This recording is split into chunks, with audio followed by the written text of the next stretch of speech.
All over the world, there is a lack of human activity. Here in Lincoln, Nebraska, the Haymarket is quiet, when normally bustling with activity, whether that be preparing for a game day or a farmer's market. The roads are quieter. Parks are more empty, with playgrounds closed off to prevent the spread of infection. Universities stand with empty buildings, and no matter what path you would normally choose to get to class, they are all the same. Empty. No bikes rushing past, sound of longboards on cracks. No people talking, just no one. So then, where is everyone?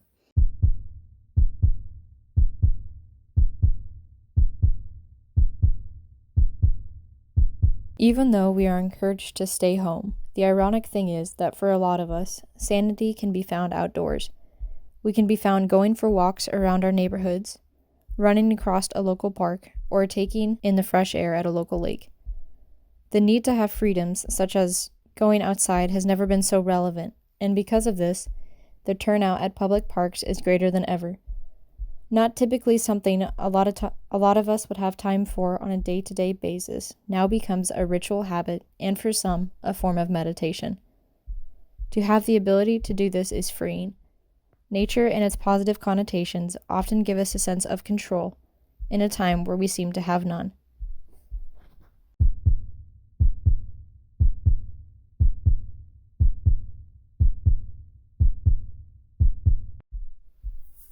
A lot of students find it hard to rationalize the global impact, as a lot of us experience the pandemic from our own living room couches or home offices. We do this to simply try to finish our degree and to get our diploma. We are often working countless hours on group projects or presentations that will never be performed in person, sending emails to professors who will not see us again, and saying goodbye to those we have known for 4 years or more through a virtual Zoom meeting. None of us saw it coming. Who would have thought that our graduation ceremonies that we had prepared for would cease to exist, or instead a cap and gown sent in the mail with a link to a virtual commencement? After 4 years, we do not get to walk a stage. There will be no photo ops on campus or goodbye interactions.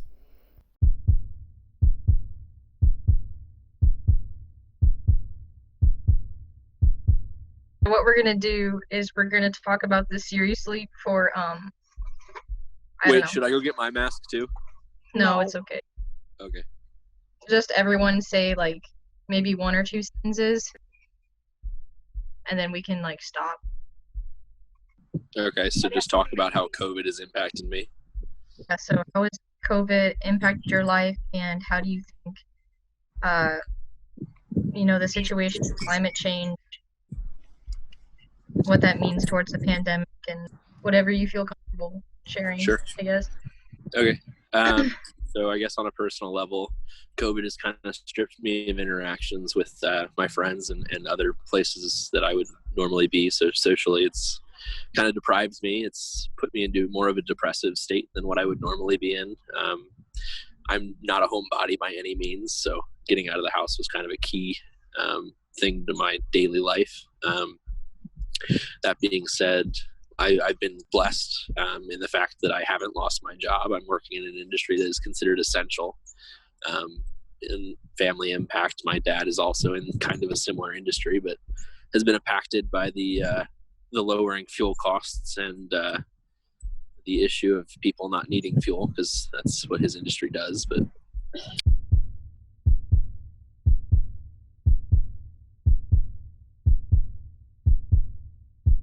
Would have been nice if you're allowed to just like, go outside to like Maple Leaf or something like that, when you can like go to the field and do stuff. But like, I'm pretty sure I'm not the only one who has the same idea. So it's kind of like, yeah, I'm the only one who can go there. That's great. But if there's someone else there, obviously that's not good already. So I've been staying home pretty much, not doing anything too crazy. So yeah.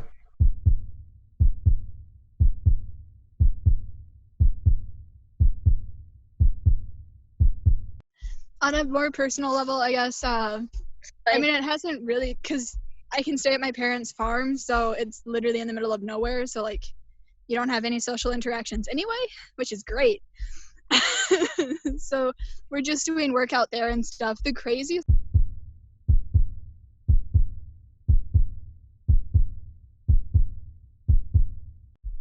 This is gonna be a lot because I have many emotions.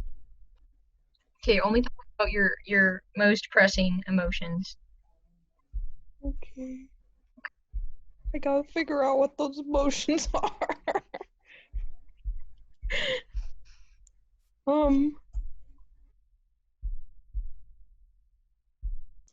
And I guess, like, for me, it's weird too because, so, everyone here knows it, but I'm basically just saying it for the recorded Zoom. As someone who's, like, a senior going into, like, a higher education standpoint, it's been very hard for me to, like, first of all, come up with a decision for what college I'm going to be going to, and having to make that decision based entirely on virtual endeavors. And so, like, the first time that I'll get to see the place that I'll be living in, or I'll get to see the program that I've just dedicated hundreds of thousands of dollars to, not hundreds of thousands of, but a lot of money to, will be when I move there. And I don't even know when I'll be able to move there because all the borders are shut down and all of the craziness of that is going on. I guess along the same lines of being a senior and getting your degree and trying to go out and do future endeavors too, a lot of the opportunities that were once there before the pandemic aren't there. So finding jobs in the design field, which is considered non-essential, is rather difficult. So, I mean, kind of chasing the career path that you just spent 4 years studying for is not really a viable option in some cases. So, and knowing some people have lost their internships and some people just can't get them anymore, makes it a little difficult to kind of see life as normal. In the midst of the pandemic, we realize that time goes on, whether we get our closure moments or not. It is hard to say what the world will look like in a couple months, or even a year from now. What we can say is that it will be different than what we expected. As our turning point in our lives, a lot of students will be graduating with a degree to go into a workforce where there are simply no jobs, except the ones that serve a higher risk of infection. Is this worth it? A recession awaits us as we receive our diploma, and yet the timeless option of falling back on grad school when the economy has slumped no longer helps, as universities' doors remain closed until further notice. I don't know. It's been okay. No, I like to go out, so like that's something that's been affected. But like the way I stay at home, I play video games. That's still the same, I guess. And then there is the fact that like no one can leave or enter the country for the next 2 months, so that's affecting when I'm gonna leave to go see my family. And then my family, I mean, Saudi Arabia is doing the same as well, and they don't enter. Like I think there's like only 2 flights from the U.S. to Saudi Arabia a month, so like that's something else as well that's affecting. Like just personally, like that's how what's affected me, but that's about it, I guess.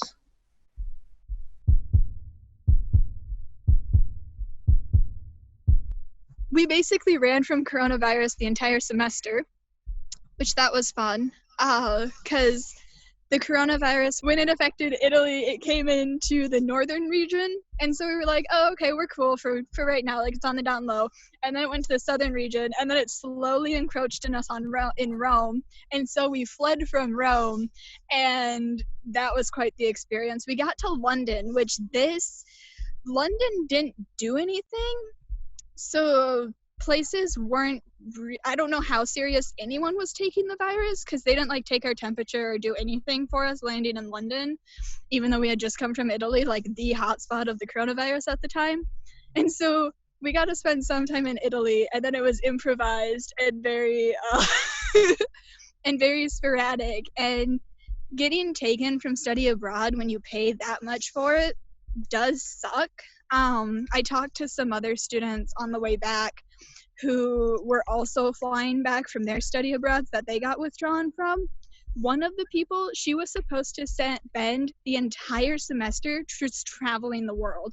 She was on a cruise ship experience, and so they had created a cruise ship into a school, and they were supposed to hit up 13 different countries, experience all these cultures and everything. And you pay for that, and then you never get it. Because, like, obviously they can't refund you. They can't take anything back. Like, you can't rewind and go on it again. So that sucks.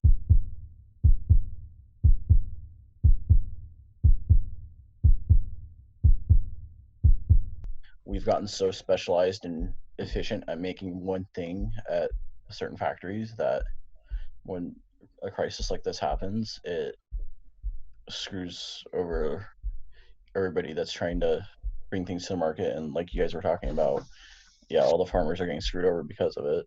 So, but yeah. And then the other thing that I've noticed with COVID is, so at home I live in the middle of nowhere, and so social interaction isn't a problem, and I have loads of things to do and keep myself occupied, and I don't go stir crazy with cabin fever because I can stay home all day and do lots of projects. Versus being back here in Lincoln, I don't have a whole lot to do because there's not a whole lot you can do right now just due to the fact of quarantine and whatnot. So it's the whopping like 3 days I've been back or whatever. I've been going slowly insane. So yeah. Welcome to the club. Why do you think Netflix has affected me so much? Actually, there was a news article written about a kid that was going to VMI, which is 20 minutes from my house in Virginia. He went back home and literally pitched a tent in the middle of the field for cell reception to finish out school for him. So there's that interesting factor of logistics and networking issues within COVID. Yeah, and do you know how weird it was to finish out my final college semester and college whatever experience via Zoom with my dad literally sitting next, like, 2 couches away from me going, hey, we gotta go to the grocery store. That's how I graduated. Our relatives in the rainforest are fighting for their lives. Before the pandemic, the greatest battle of the generation presented itself as climate change. My entire, life for the past, not life, but I guess we've been really trying hard to, convert from single-use plastics in the past year, mainly because, LOL, I've lived with Leia. And so, it's been really interesting for me, the process of, taking, reusable bags and stuff like that to the grocery store and stuff. And now you see so much more single-use plastic because it's that's how you keep people safe.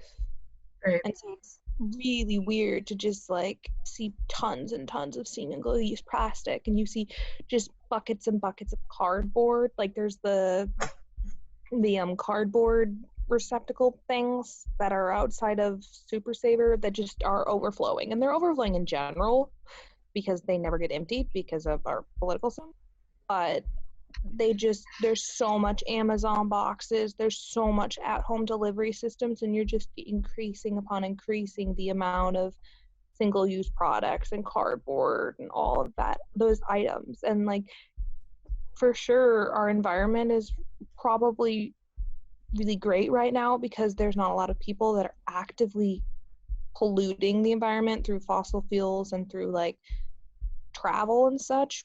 But I feel eventually we're going to get to the point where the effects of I don't know, the amount of single-use plastic and the amount of waste that's being produced to help this pandemic be solved will come to fruition.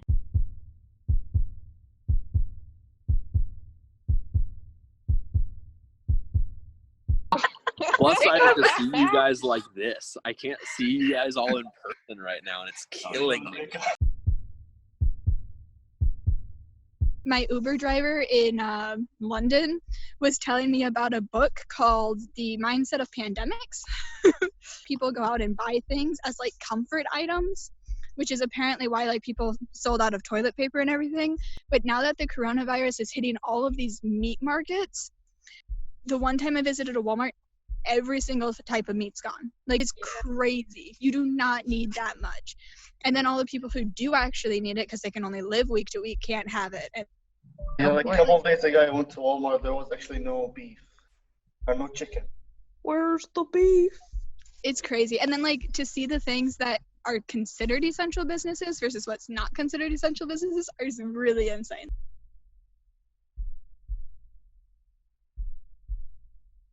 Which I guess I didn't mention was a lot of local places, at least in Minnesota, so people are just selling all of their animals. Like some farm in Minnesota was selling pigs for $1.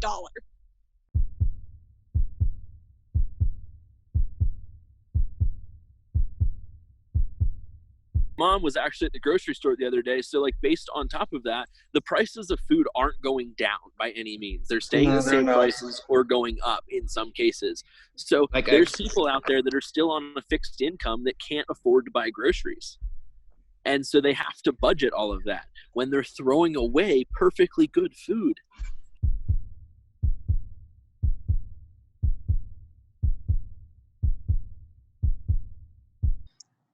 This is just really sad.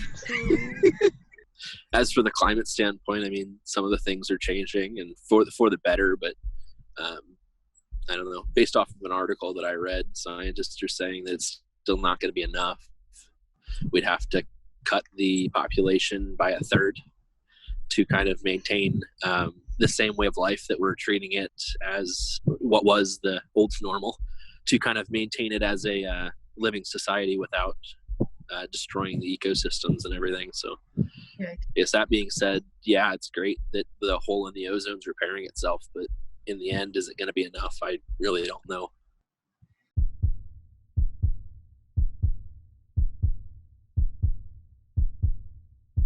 People from all over the world pushed and formed momentum to get others to care about the planet that we reside on and call home. Young people internationally known for climate action support the old in their day-to-day sustainable habits. We were always taught to recycle. Now we are asking, is this enough? With the world shifting focus from this issue to simply staying alive, how will the climate be affected? We have seen how individual choices are not individual and impact the 7 billion, if all 7 billion individually make them.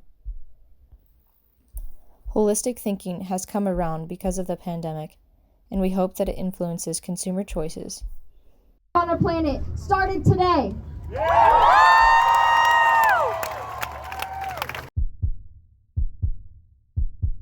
So, and then, so my mom is in the healthcare industry. She runs a clinic. She runs a clinic for old people. It's internal medicine. And so she has to wear, she doesn't even deal with medical stuff at all. Like she basically just runs all the back end stuff. And so she wears PPE,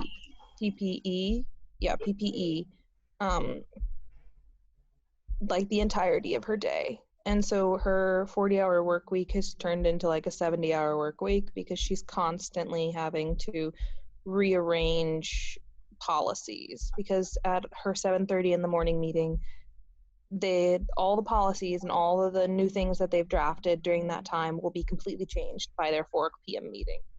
And so they're just constantly rewriting it and constantly changing it because they're dealing with an enemy that they have no idea how to combat.